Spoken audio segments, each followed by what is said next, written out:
Piling mo yung batang inuutos-utusan, pinaglalampaso, pinaguhugas ng pinggan, mga kawawang bata yan. Hindi ah.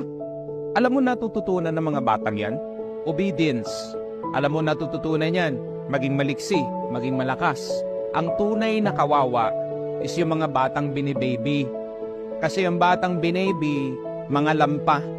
Mga batang binaby, mga iyakin yan. Mga walang alam gawin sa mundo. Paglabas niyan sa puder ng kanilang magulang, sasabihin ko sa ito yung mga batang to, mga batugan, tignan mo. Ang mapagalitan lang ng boss, iiyak yan, tapos magre-resign. Gusto mo ba ganun ang anak mo? O, kung gusto mong umasenso yung anak mo, bigyan mo ng gawaing bahay.